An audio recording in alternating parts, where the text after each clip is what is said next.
Remember March 2020? Empty shelves in stores, closed churches, masks on children's faces in schools. Stay home or you'll kill grandma, and then drop boxes on every corner that nobody asked for.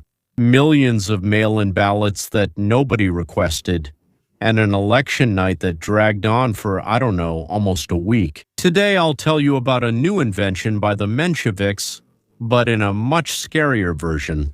Buckle up, ladies and gentlemen. Today there's something else that will make you incredibly happy. My viewers, even those who said it's none of our business that one anti-Semite is killing another anti-Semite, and that it's their own anti-Semitic internal affair, nevertheless, none of us likes it when kindergartens and theaters are bombed. Well, yes, and really, anything at all. It leaked from the Kremlin. That happens too. Perhaps the most interesting message during Putin's entire time in power. And this is a top-secret document about the preparations.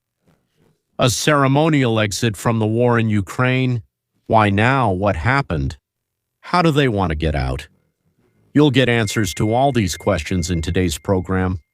Well, since we're talking about anti-Semites, you'll hear something very interesting about Merkel's cooperation with one organization, which we've actually long suspected of having certain connections. She cooperated with it long before she became the leader of an almost independent Germany, and she managed to turn this Germany into a territory dependent on Russia.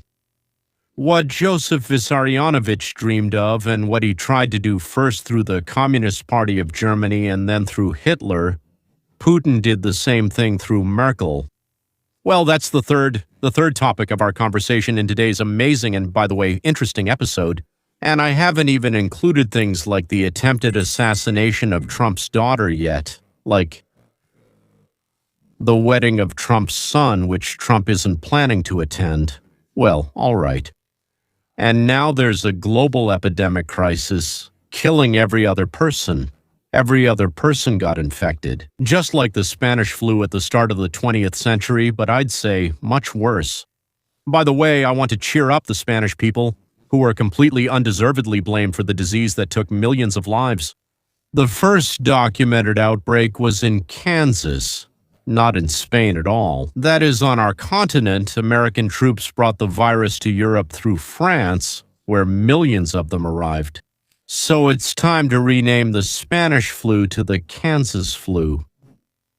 Lessons of COVID. So Ebola, which is 25 times more lethal than the previous scare, COVID. As you remember, COVID came to America in the early 2020s. Actually, in 2020. Yes, it came as a virus, but very quickly became something more. It became a political tool. Look at the timeline. Trump bans entry from China. Biden calls it xenophobia. Trump talks about hydroxychloroquine. I think that's what it was called, right? The media slowly tears him apart for it. And Facebook bans any mention of this drug.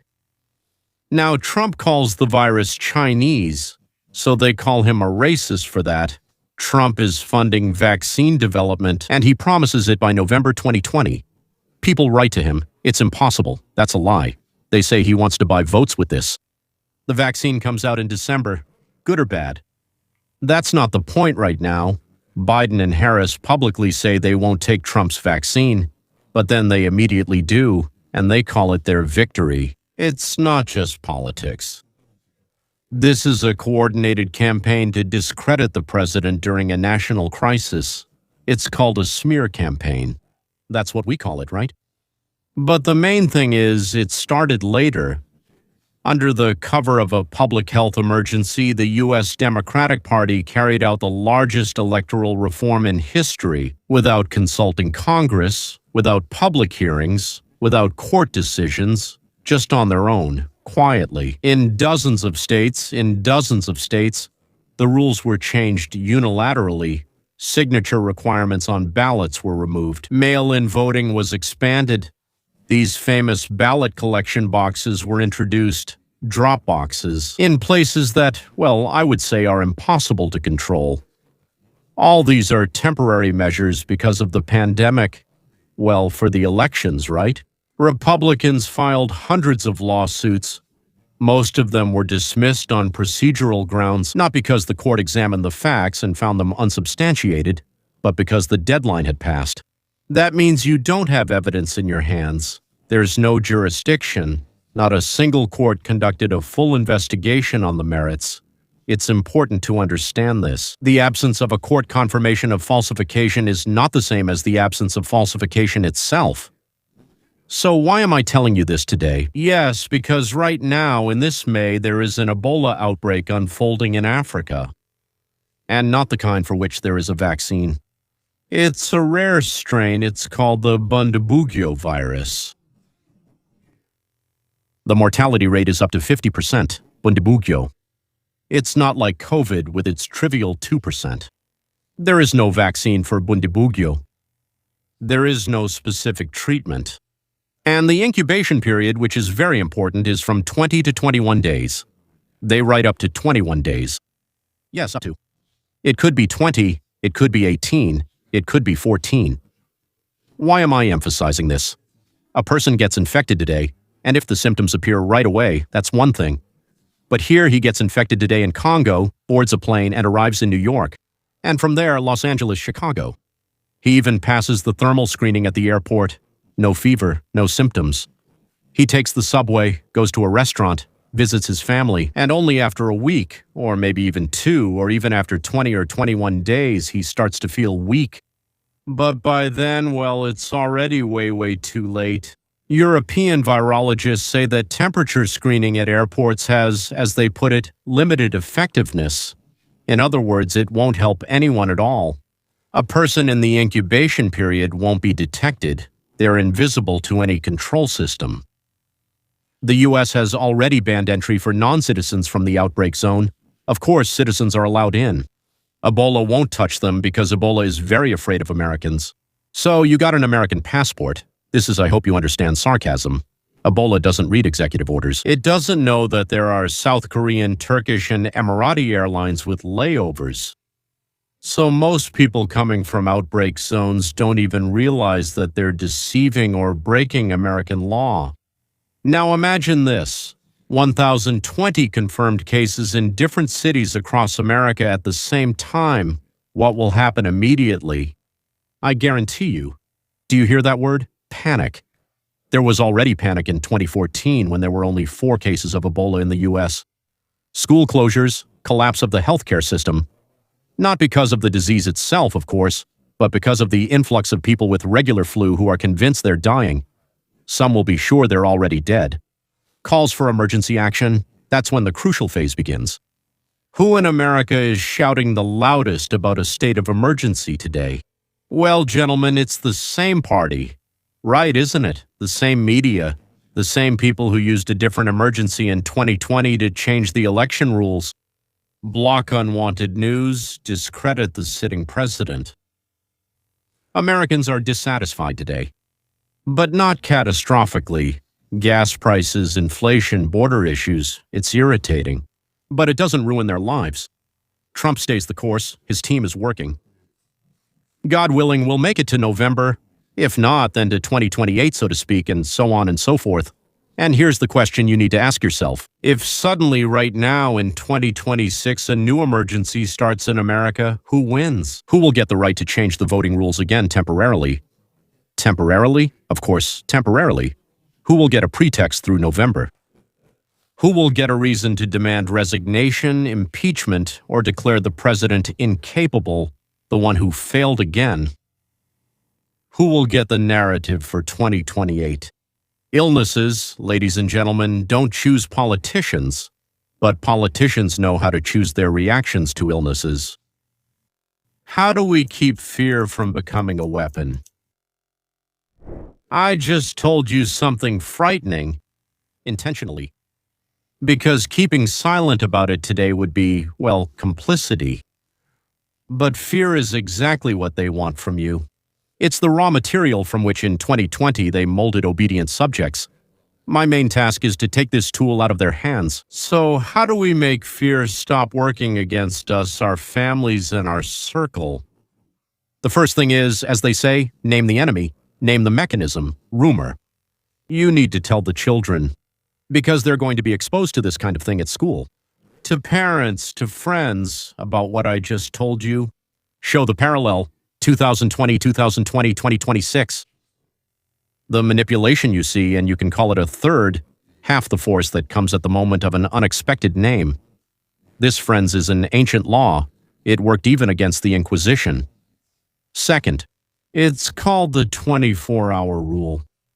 No reposts, no calls, urgent, watch this. No reaction in the first 24 hours after any scary story. 24 hours. And in most cases, the fear goes away. What remains is what still seems important after 24 hours.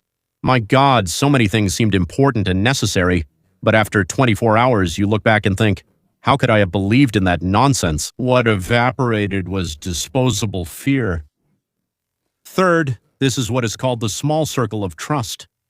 I don't know, maybe 3, 5, or 7 people whose judgment you truly trust. Either listen to them or discuss important things with them if they are close to you. Not just with an algorithm, God forbid. The algorithm sells your anxiety to advertisers. Or maybe they're just thinking it through with you. Fourth, teach children to notice manipulation. Of course, you have to learn it yourself first. This is more important today than math. It's much more important than math. Show them an advertisement, show them a news headline, and the same story from 3 different outlets. Ask them, why do they say it differently here? It's about the same thing, right? About the same thing. Here it's like this, here it's like that, here it's different again. How can it be so different? A child who has this skill by the age of 12 is still vulnerable, but much less so. So, friends, this is the only inheritance that the state won't be able to take away from him. And you ask him, what do you think? Even if he's 5 years old, it doesn't matter. They understand much more than we think. And fifth, of course, is the famous question of Cicero. Who benefits from this, right? So, cui bono? I said it with a terrible accent in half Latin. And before every scary piece of news, ask this question out loud. Who benefits? Who wins from me getting scared right now? Who will get my vote or my money or my consent for something? When does the answer become clear? Do you know what goes away? Fear. Because fear doesn't survive in arithmetic. It survives in emotions, but in arithmetic. That's why they said it. And now it's clear who. I'm not trying to scare you, my friends. Others are the ones who scare you. And they are really counting on you being afraid? I'm telling you the opposite. Fear is the raw material they want to use to mobilize you by the 28th. That's how they mobilized all of us by the 20th. A prepared person doesn't radiate fear. A prepared person just calmly takes one step after another. And propaganda bounces off such a person. Well, it just bounces off him. And now, gentlemen, let's talk about another kind of contagion. I'm glad I came up with this phrase. And now let's talk about another kind of contagion. A leak from the Kremlin. In May of 2026, something interesting leaked from the Russian presidential administration. Not military plans, not lists of agents, something perhaps even more important. A draft of an internal presentation to the people showing how the Kremlin plans to explain to them why they decided to end the war. How to package this message as a victory? A serious task, by the way, right? A good one, so to speak. In any marketing institute, you should, let's say, assign something like this as a term paper.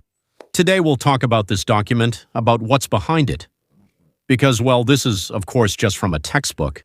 The document was prepared for, well, Sergei Kiryenko's team. He is the first deputy head of the presidential administration. He's in charge of internal policy and propaganda. This was prepared by the Dossier Center. Emil did not prepare the document, but he talked about it. He specializes in investigations of the Russian elite. They published the contents of this document, and basically, except for the fact that they said it was given to us by this particular person, they did everything, so to speak. The document's main thesis, very interesting. It can be formulated like this. Finally, continuing the war has become more dangerous for the Kremlin than ending it. Gentlemen, I have to say the favorite words of all journalists, analysts, bloggers, and my wife. Well, what did I tell you? And she told you too. As for the war, I'm telling you like I told you before. It will only end when the Kremlin comes to the conclusion that continuing the war is more dangerous, worse for them than ending it. For no other reason. Of course, it will also be necessary to persuade Zelensky's team. That won't be easy either. But here, persuading Zelensky's team to end the war, But here, Trump has significantly more leverage to put pressure on them. In the end, we'll kidnap him and put him in prison. Well, somewhere over there, next to Maduro. At least this way, he won't be torn to pieces by his own fellow citizens. So we're doing this to protect him from the unrestrained revenge of his fellow citizens, among whom there will be plenty who will do it just so they themselves won't be torn apart. Now let's talk about what this document calls a danger to the Kremlin. Let's list what is directly named as threats in it. General mobilization, something Putin has been avoiding since February 2022. Like the plague, knowing that it would instantly bring the war from the TV into every Russian home. That's what happened with Vietnam here in the United States of America. They rashly announced mobilization and said they'd take students. That's when it began. Second, a complete military economy with ration cards, quotas, and shortages. Russia still remembers this from the Soviet past. As they say, grandfathers remember. Or maybe great-grandfathers, right? And the younger generation has heard about it in the form of semi-anecdotal stories, but they will immediately get the picture. Now about the tax increase. It has already started. VAT was raised from 20 to 22%. The profit tax was raised from 20 to 25%. Strikes deep inside Russian territory have happened and are happening. It's already a reality. Ukraine is hitting oil refineries. They're in Belgorod. In May 2026, it attacked the Moscow region. And finally, the demographic crisis, the thing they whisper about in the Kremlin, which is perhaps the war's most lasting catastrophe. The documents conclude, going overboard while putting pressure on the people means defeat. In other words, the authors admit that the war has a limit. There is a limit for Russia. Actually, the real question is the following. How close is Russia to reaching it already? Will it be enough for Putin's lifetime? Actually, Putin plans to live forever, so maybe he doesn't look at it that way. To understand the decision, you need to understand the economy. Russia entered 2026 with a budget deficit of 4.6 trillion rubles in the first quarter, but I think that's 2 or maybe even 2.3 times more than a year ago. The key interest rate is 14 at 14.5, with inflation around 5%. Oil and gas revenues are the only real support for the budget. It completely depends on the price of oil and on who buys Russian oil and how they buy it. War with Iran, the closure of the Strait of Hormuz. They raised the price of Urals to about $106 per barrel recently. For Russia, this is, well, a gift. An adrenaline shot to a dying man. It's a real effect, but ladies and gentlemen, it's short-term, as soon as the conflict in the Middle East stabilizes. And of course, Russia is doing everything it can to persuade Iran not to stop. Prices will fall, and Russia will end up right back where it was trying to get out from. China is pressuring Russia not to provoke. At the same time, Ukrainian strikes on Russian oil infrastructure have reached a record level. In April 2026, there were, I think, 21 strikes on oil refineries and export terminals. Oil refining has dropped to its lowest level in 16 years, and these are not just export losses. This is even an internal fuel shortage. By the way, I should say, switching to another topic, America still doesn't know what Trump will decide now. But so far, nothing oil-related in Iran has been touched. Now there's a brain drain. First, besides demographics.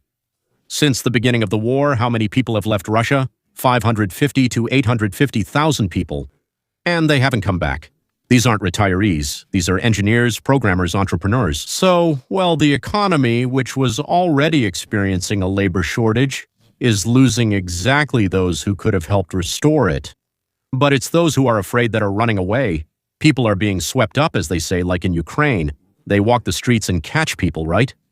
Well, Russians got scared of the same thing. It seems to me that more than 1 million young people have left. But all right, let's say we'll trust these numbers that, so to speak, somehow popped up in a small village, I don't know, maybe in the West. It's an assessment of what's happening. Well, and now let's talk about the packaging. How do you package victory? Kirienko's document describes a specific scenario for ending the war that the Kremlin considers acceptable. Russia retains the occupied parts of the Donetsk and Luhansk regions. Most of the Kherson and Zaporizhia regions are kept, while Russia withdraws from Sumy and Kharkiv regions. I think this is under pressure from Trump. Zelensky remains in power. This is a fundamentally important point, because it allows the Kremlin to say, we did not demand his removal, we are magnanimous. And on the other hand, it will allow Zelensky to breathe a sigh of relief that he won't be crucified right away. Some of the American sanctions are lifted. It's all written there. That is, not European, but specifically American sanctions, which already hints at the role of whom? You guessed it, Trump's role in this scheme. So the thought immediately comes to mind that Trump's people are taking part in working on this scenario. And it's not for nothing that Trump talks about the possible imminent end of the war in Ukraine. All of this will be presented within the country as territorial gains. Well, you see, look how much land we've acquired. Economic benefits. Well, that's right. There's plenty of all sorts of things there. The land is on those pieces. A civilizational victory. That means, well, first of all, against fascism. Secondly, over the West's attempt to destroy Russia. Now a controlled thaw after the war, and the opportunity to catch our breath a little. Yes, to reduce the mobilization pressure, to let people feel a sense of normalcy. What's especially interesting, of course, is this caveat in the document. Overdoing it means defeat. I'm repeating this because I want you to pay special attention to it. It's a direct admission that the Kremlin has its limits. What the authors of the document understand is that further escalation carries unjustified risks. These risks threaten not Ukraine, but the Russian authorities themselves. They don't care about Russia. They care about their own power. That's what the document is about. Not about Russia, but about power. Can we say for sure that the war will end exactly like this and at that time? Of course not. Documents leak, plans change, reality is adjusted. But you can ask this question. If even inside the Kremlin they admit that continuing the war is more dangerous than ending it, what does that say about the real state of affairs? Not about what is shown on Russian television, about the real situation. And the second question, if Trump is really part of this scenario, namely the American sanctions mentioned in the document as the top priority for removal, and it seems to be written that they will be lifted. What does this say about the nature of the negotiations that are currently taking place behind tightly closed doors? History rarely looks the way it is described at the moment it happens. The Minsk agreements, by the way, are an example of that. Yes, please subscribe. Click the bell. Paid subscription starts at $4 a month. The link is below. There you'll find sources, documents, and details that don't fit into the video format. And download my free book. Every day after downloading, you'll receive a 10-minute video, all for free. Not news, tools for understanding. And now, ladies and gentlemen, let's move on to a topic that is directly related to the deception of the population by governments and to Russia's expansion towards the republics of the former Soviet Union. Is Merkel a hero or a traitor? In December 2022, Angela Merkel gave an interview to the German publication Die Zeit. She said something that should have caused a huge scandal, but it didn't, because most Western media prefer not to notice things like this and not to bring them to your attention. But today we'll take notice, and not just of her. Today we will take a full look at Merkel, at her whole life, at her entire career, and at the role she played in one of the most subtle and well-constructed geopolitical operations of the past 30 years. She stated it directly in Die Zeit. Gentlemen, this is absolutely incredible. Listen carefully. The Minsk agreements of 2014 and 2015, both of them, they were needed by Ukraine in order to buy time and prepare for war with Russia. Not for peace. For preparation. Question: did they start preparing? No, those bastards didn't start preparing. A little later, François Hollande, the president of France at that time, confirmed it. Yes, that's right. Minsk was a tool. Can you believe it? That French bastard. It wasn't an attempt to stop the conflict, but an attempt to freeze it until one of the sides was better prepared. Well, you might think that about him. What if he's rooting for Russia? But never mind him. Let's assume he did the same thing as Merkel. They did it together. Yes. By the way, Poroshenko. Yes. The president of Ukraine who signed the agreement. Yes, he says. We understood it too. But what? So the Ukrainians understood that it wasn't about the agreement, but about peace. About a pause during which they should start arming themselves. Whether they arm themselves or not is a separate question. But before we focus on what exactly was acknowledged, let me tell you who Angela actually is. Why? Why does the whole history of Minsk make no sense without this biography? But with it, with the biography, everything falls into place. Who is she? Angela Dorothea Kastner. Kastner is her maiden name. She became known under the surname Merkel through a short first marriage that ended long ago, but the surname, as they say, stuck. She was born in 1954 in Hamburg in West Germany. A few years after she was born in West Germany, her father, Lutheran pastor Horst Kastner, gathered the family and moved to the GDR. Gentlemen, don't you think this is, well, completely off the record, right? A Lutheran pastor moved with his entire family to East Germany, a communist country, for life. Remember, in 1954, people were fleeing from the GDR to the West by the thousands. Merkel went the other way. Any 1950s counterintelligence officer would have immediately noticed this as an oddity, and at the very least start looking into it. Oh, and this was even before Merkel got into a leadership position. The family settled in Templin, I think that's what the town was called. A small town, quiet life. Her father served as a pastor in a country where religion, to put it mildly, was not encouraged. Well, someone had to work with the believers, but under the proper supervision. In the GDR, they couldn't find anyone else, so they had to bring someone from the FRG, right? The daughter, Angela, is growing up to be a very smart girl. But propaganda doesn't affect her at all. She graduates from school with honors. She wins the Russian language Olympiad. Wow. And as a reward, she goes to Moscow for the first time. But gentlemen, definitely not the last. Then Leipzig, the Faculty of Physics, a member of the Free German Youth Union, FDJ. This, my friends, is the East German equivalent of the Komsomol, that very organization, meaning that everyone in the USSR who wanted to build a career had to join, and it was the same in the GDR. Without membership in this FDJ, there was no career, no diploma with a good job placement, no trips abroad. After Leipzig, a scientific career at the Academy of Sciences. GDR, Central Institute of Physical Chemistry in Berlin. Merkel holds positions there that later, after the reunification of Germany, she would, to put it mildly, try not to talk about. According to official documents and the testimony of her colleagues, she was the Secretary for Agitation and Propaganda. That is, the Komsomol, whatever it was called, at the University Komsomol Committee at the Institute, or whatever it was called. The same thing that Vladimir Putin did at Leningrad State University after returning from Berlin. Many years later, she herself claimed that her position was as Secretary for Culture. Well, of course, for them, that was culture. Propaganda was culture. And as for propaganda, she never dealt with it. Well, the documents say one thing, Merkel says another, so you decide whom to believe. In reality, this position implies to snitch. Well, not to do the snitching personally, but to organize it within the organization where the person works, collecting information, passing it to the State Security Committee in Russia and to the corresponding organization in Germany.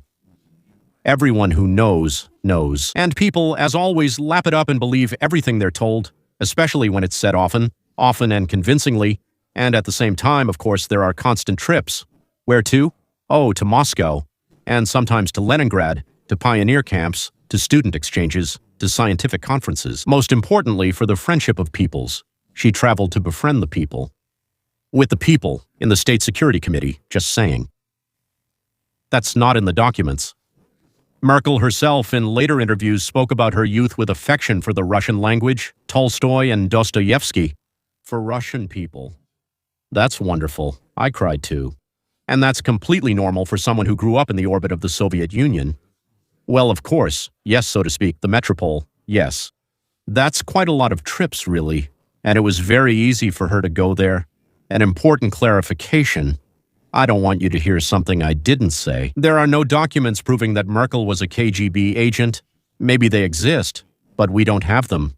And most likely, as they say, they will never appear, because the Stasi archives were burned in 1989. For many reasons, maybe including this one. Who knows? And the KGB archives are closed. Only once did Yeltsin want to open them with the help of, well, Vladimir Bykovsky. I talked to Bykovsky about this. Bykovsky. Which Bykovsky? I talked to Bykovsky. So, but they are still closed. But let me ask you one question. If a person has lived there for 35 years, friends, that's an entire adult life, lives in a country that is the younger brother of the USSR, studies in its schools, is a member of its Komsomol, builds a scientific career in its academy, a scientific career, speaks its main language, Russian, travels to its capital dozens of times for various courses and exchanges, holds a position related to propaganda, to snitching, to putting pressure on students and teachers to keep them strictly within the bounds of love for the great Communist Party. That's what it's all about, friends. So, if you decide to rule out the possibility of significant communication with the East German Stasi and the State Security Committee behind it, that wouldn't be analysis. That would be called naivety. Everyone who traveled from the GDR, friends, took these courses. In the USSR, not everyone who took these courses through the Komsomol scientific line became a full-time KGB officer. That's true. But everyone who took them was worked on, and everyone who took them had to sign a pledge. And everyone who took them had something on them. Well, just in case. I'm not claiming that Merkel was an agent. I'm saying that she was compromised. That's, as American lawyers say, a difference of boundaries without a significant difference. The Chancellor of Europe. The wall falls in 1989. Merkel is 35 years old, and this is where it gets astonishingly fast. In 18 months, she's a member of the Bundestag from the CDU. Yes, the CDU, probably. A year later, she's a minister in Helmut Kohl's government. By 2000, she's the party leader, and by 2005, she's chancellor. 16 years in this position, the Mutti brand. Mutti. Mother of the nation. Reliable, pragmatic, boring. No passions, no drama. Just a person who quietly makes the right decisions. And we'll never know how the Stasi helped him, or how the Stasi and the KGB helped her. There's another person behind the brand. Fluent in Russian, he has known Putin since the time when he served in Dresden. What was his job? He was a spy. Oh, well, as a spy there, a representative of the KGB. She remembers how the Soviet apparatus works from the inside, and, as we will see now, still functioning. According to a logic that was very convenient for Putin. And for Putin, that means for the masters.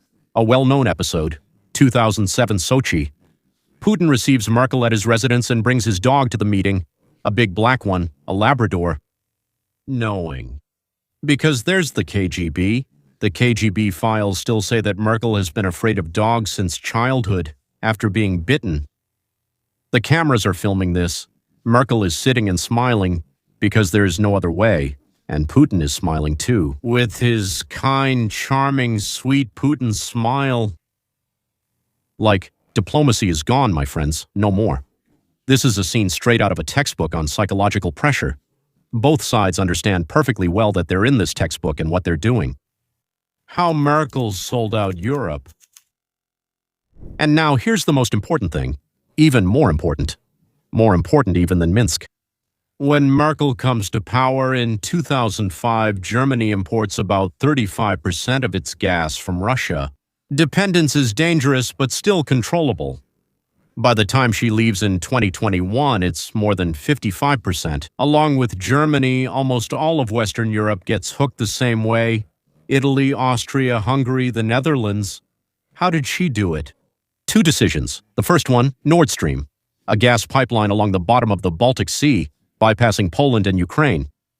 Because pumping gas through these countries gave them leverage and brought them transit money. And that's not what Moscow wanted. Nord Stream 1 is launched in 2011, and Nord Stream 2 is pushed through to the end by Merkel. Despite objections from Poland, the Baltics, Eastern Europe, and the United States, despite American and German sanctions against their own project, Merkel stands her ground and pushes it through. Second, it's the rejection of nuclear energy. After Fukushima, in 2011, Merkel made the decision overnight to shut down all German nuclear power plants. Germany loses about a quarter of its power generation. What can replace it? Oh, here it is, gas, Russian gas. What the Comintern couldn't do in 70 years, politically subjugate Western Europe to Soviet interests, Merkel accomplished in 16 years, through the pipeline, and all of Europe, loudly declaring its Atlantic values, freedom, human rights, and that Putin was a dictator. At the very same time, they were heating their homes, fueling their factories, and warming their offices with Russian gas, and they knew it. And without it, you would be left standing and freezing. Your own people would kick you out of your comfortable chairs. Friends, this is slavery in its purest form.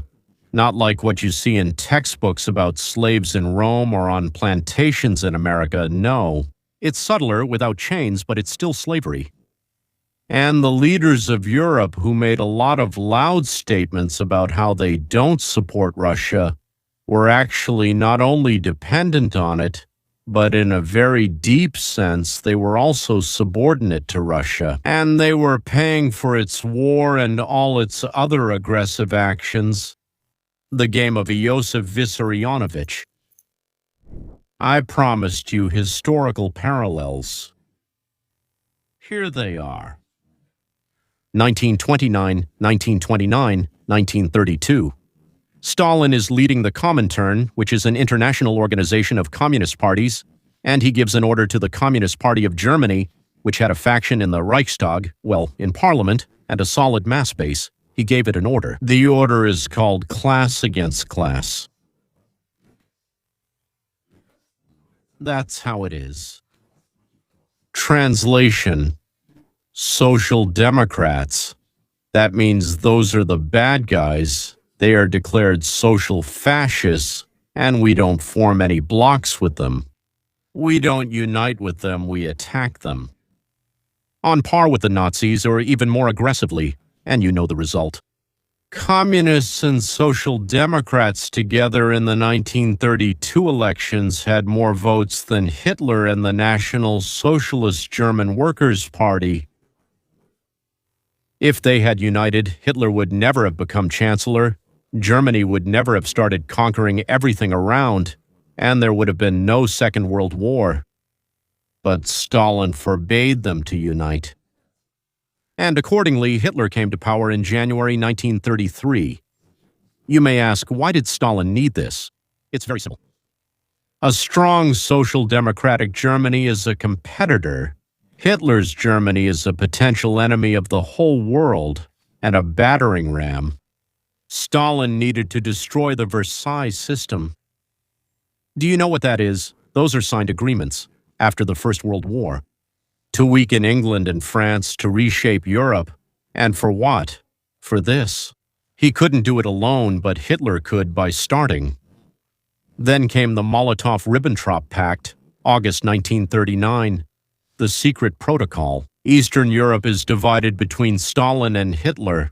Poland is split in half. The Baltics go to Stalin, and Bessarabia to Stalin, and Finland to Stalin. Everything they didn't manage to take in 1917 is coming back. Stalin deliberately loses the war in Finland. Later, both Hitler and Mannerheim said that Stalin fooled everyone.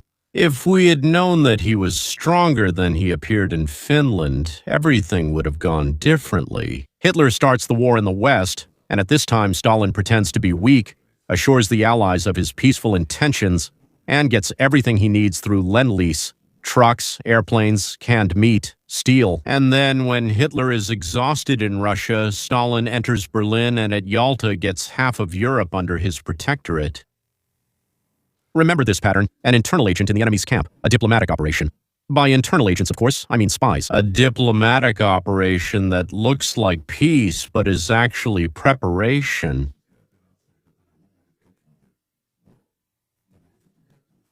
Feigned weakness, and in the end, the expansion of the empire for decades. Now, the years 2014 to 2022, I'm not claiming that Putin and Merkel made an agreement, discussed everything, and played exactly the same game. That would be an oversimplification. The game has changed. A different century, different technologies, a different Russia. But let's assume that Moscow gave its people, and those on the hook in several European capitals, one simple task: to prepare Europe for war, in which Russia will be able to take back everything that didn't join NATO. This isn't crazy conspiracy theory, it's analysis based on reasoning and pattern recognition. Ukraine is the first. The Baltics are next, if it works out, if they're able to stir things up inside the country and then, so to speak, a new government calls on Russia for help and so on. Next, how far will their strength last until someone stops NATO? The only real limit. Putin was afraid that America would intervene, that the alliance would start working. That's why the war is raging exactly along the line where the border of the USSR used to be. Not a step further. Everything inside that line is to be reclaimed. Well, like the Chinese. They just want all their Chinese lands that once belonged to them. But the Chinese won't go any further. But Russians can, easily. Minsk, Nord Stream, and 16 years of a reliable partner, and the interview with Dysite, where in my opinion she let something slip. Well, she just meant something else and blurted it out. All of this becomes part of one picture. Well, not every stitch is visible, but the pattern is recognizable. There. Well, now back to December 2022 to the Dysite interview. Dysite. Sorry, I always have trouble with foreign words, names, and titles. Germany and France are the guarantors of the Minsk agreements, the countries that publicly served as mediators in the peace process, the countries that convinced the whole world and Russia that these were honest negotiations. These same countries, according to their own leaders, used the negotiations as a cover. Can we say that Russia started the war in 2022 because of this? No. That would be an oversimplification. There are many reasons for the war. And aggression remains aggression, regardless of the context. No provocation justifies what Russia did to Ukrainian cities. History doesn't like exact copies, but it does have rhymes. Rhymes. And when you see this very rhyme after 80 years, it's not just a coincidence. It's a deliberate pattern. An East German woman who speaks Russian, 35 years in Mongolia's orbit, 16 years at the head of Europe. And in the end, Europe ends up relying on the Russian pipeline and helps stage a play in which Russia has almost taken back what it considers its own. And America also promised, yes, of course we won't do anything, we won't intervene. If you take it quickly, said Biden, really quickly and with not too many losses, then we won't make any moves at all. Right? Every step of this story is documented. Not every decision by Merkel was necessarily dictated from Moscow. I'm not claiming that, and I never have. I'm claiming something else. That when you look at this picture from a distance, at the biography, at the East German Komsomol, at the fact that she speaks Russian, at Nord Stream, at Minsk, at the interview, this here, and you compare it to what Stalin did in the 1930s, the resemblance is so strong that you can only deny it deliberately. And many people do deny it deliberately, by the way, because otherwise they'd have to admit that 16 years of European history went in a completely different direction than what was written on the sign at the door. Angela Merkel will most likely never face trial or a serious commission. Her memoirs will be sold, her portraits will hang, and historians will argue. Some will be cautious, most out of cowardice, but you and I, Those who learn to look at the pattern, not the label, we've already been through all this. And as often happens in history, all of this has a short name. Just one word. I said it right at the beginning, in the title, and now, after everything we've been through together, let's say it to ourselves once again. 3 stories, 1 picture. The 3 stories we've gone through together today only seem different, and the Ebola they're scaring us with is meant to repeat the 2020 operation. A leak from the Kremlin admitting that the war has reached a stalemate. Merkel, the face of European reliability, who turns out to be the face of a completely different era and a completely different outlook on life. In reality, this is one story, a story about how states, all of them, everywhere, always, live by the same currency. This currency is not money, not weapons, not even power in the usual sense. The currency is called your consent. Your inability to see the pattern, your willingness to be afraid. You were told to be afraid and to calm down when you were told to calm down. Well, here's the good news, friends, the best I can give you today. This currency is rapidly losing its value. Look, what do all 3 of today's stories have in common? All 3 are leaks, all 3 are admissions, all 3 are things the government would like to keep in a dark room, but they end up coming to light. How do they end up coming to light? And they're trying to scare us with Ebola, but we've already seen COVID and we don't fall for it anymore. A sufficient number of people have seen the scenario from 2020 and remember how it ended. With vaccines, ballot boxes, and locked laptops. The same scenario for the second time, well, it'll work, but not as well. Attention, this is half the introduction. The Kremlin is writing its own retreat protocol with its own hands, not because it has become kinder, but because it has hit a dead end. The war, which they portrayed for 5 years as a 3-day special operation, forced them to raise VAT, increase the corporate income tax, deplete reserves, and lose people. And in April 1926, their own analytical document says, guys, overdoing it means defeat. Stop. This, my friends, is a white flag written in small print, but it's very white. And Merkel, the West's most reliable partner over the last 30 years, publicly admitted in Deedside that she's signed agreements just to buy time. Not to achieve peace, but to buy time. Her brand, the pragmatic mother of Europe, now has that very crack, through which, if you look closely, you can see the whole mechanism, and this crack can no longer be closed. Friends, once in one of my early shows, I said a phrase that someone later wrote to me about, and it stuck with some people. I'm ready to repeat it today. Empires don't die on the day their walls fall. They die on the day people stop fearing them. So, in all 3 of today's stories, we saw the very arrival of that day, not its end yet, the dawn. Russia is no longer frightening. She proved it.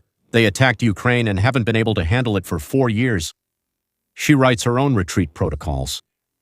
The deep state, well, that's the US, which in 2020 could shut down Twitter with a single phrase, but in 2026 is suing and losing. Merkel, who was untouchable for 16 years, is now building the case against herself. Word by word, interview by interview. They won't fall tomorrow. They won't even fall next year. They will resist, scheme, come up with new Ebola scares, new emergencies, but they don't control things like they used to anymore. And most importantly, everywhere. Like they used to control things before. And here's what I'm asking you to do. Today, tomorrow, a week from now, and a year from now, keep looking at the pattern, not at the sign on the door that someone else writes for you so you don't pay attention to the pattern. Look at the pattern itself. The one who sees the pattern is free. The one who reads the sign is a slave. This freedom is passed on like fire from one candle to another without being used up, only increasing. This channel is for everyone. 1 episode a day, news plus analysis, morning with a cup of coffee, tea, or for some, a glass of champagne. I won't even recall any poems about it. But for those of you who find it's not enough just to follow the news, who want to understand why everything is happening and how it's all connected, there's a second channel called Roadmap to Freedom. There are 2 episodes a week there, not news, but in-depth analysis. We trace especially important events back to deeper chains of cause and effect. Call it philosophy, call it the psychology of nations, call it whatever you like. The essence remains. If you're a thinking person, if you're interested in learning new things, if you're interested in seeing the connections between things, then head over there. Go ahead and click right now. I think one of our videos will pop up at the end of the screen and you can go there, check it out. And if you like it, subscribe to the second channel as well. Subscribe and hit the bell. Share this episode with just one person, just one. You don't need to share it with more. Well, you should, but at least one. Someone who today is only looking at the sign and not seeing the pattern. Ladies and gentlemen, until next time.